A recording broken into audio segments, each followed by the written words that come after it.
Welcome to Swarajya. This is a very interesting, very special session that we are going to have now. Our guest today is Dr. Chaitanya Giri. He is the Gateway House Fellow of Space and Ocean Studies Program. In his tenure, in his experience, he has been affiliated with the Earth Life Science Institute at Tokyo Institute of Technology, the Geophysical Laboratory at Carnegie Institution for Science, and the NASA CODOT Space Flight Center as an LC Origins Network Fellow. His interests are in the origin of life elsewhere in the space, in other planets. He's an astrobiologist. Right now his focus is also on aquapolitics and astropolitics. So he is a person who is very much an all-rounder. Thank you, Dr. Chaitanya Giri, for agreeing to have this session with us. And the topic, I will come straight to the topic.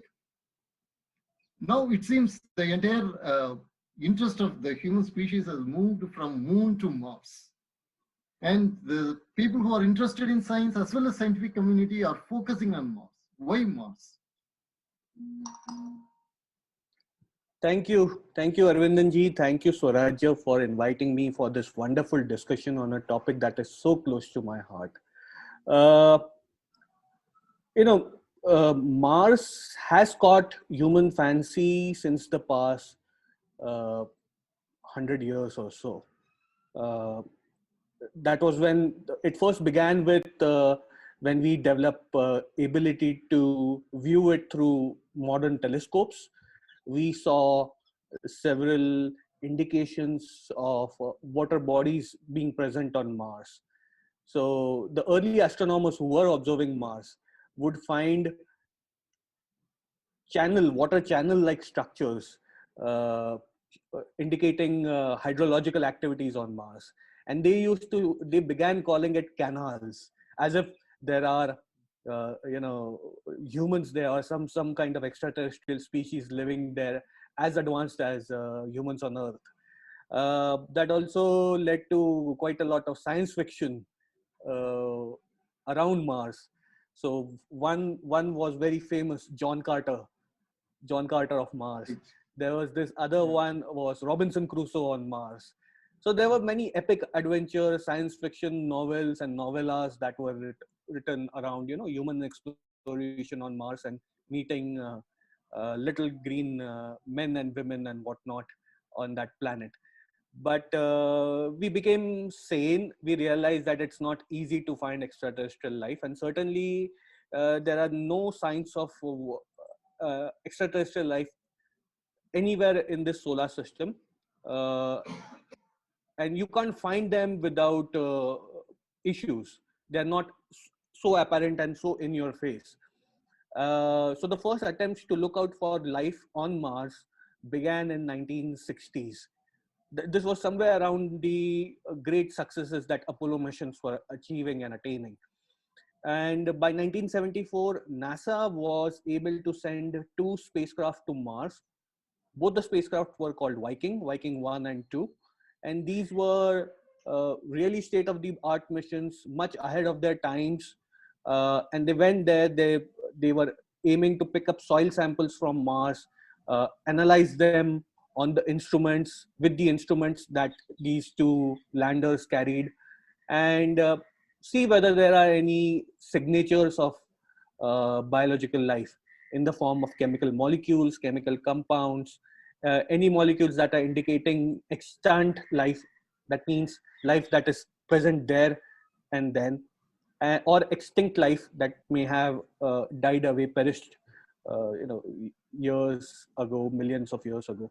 So that quest began there, and it wore scientists like Joshua Lederberg.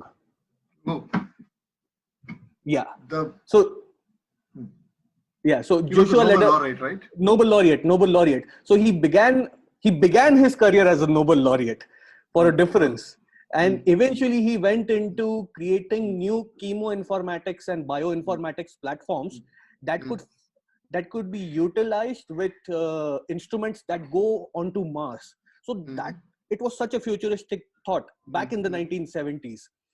And somewhere Viking missions created a huge amount of curiosity around whether there are life forms that are emitting m- molecules like carbon dioxide, or life forms that are breathing at this point in time. And for 1970s Vikings happened. 1980s there were no missions to Mars. The Soviets were consistently failing, and by 1980s America had a resurgence of Mars mission. They started an entirely new program where they were now interested in looking at the atmosphere of Mars. There was a Mars Scout program which was looking at atmosphere of Mars, whether it is getting eroded because of solar radiation, because Mars is does not have tectonic activity today, and it has lost over millions of years. So, like on Earth, where our tectonic plates move around, Martian tectonic plates are still. The inner fire within the planet, in the core of it, has somehow dimmed, and it's not that active anymore. And because of that dimming of that geomagnetic activity, magmatic activity at the core of the planet, Mars has lost its magnetic field tremendously. And because of the loss of magnetic field, the atmosphere has been getting continuously eroded because of solar radiation. And due to this erosion, today's Martian atmosphere is very tenuous. It's very rarefied, and it does not have the same constitution as an early Earth, because even early Earth was quite densely packed with gases. There was an immense amount of volcanism. There was a lot of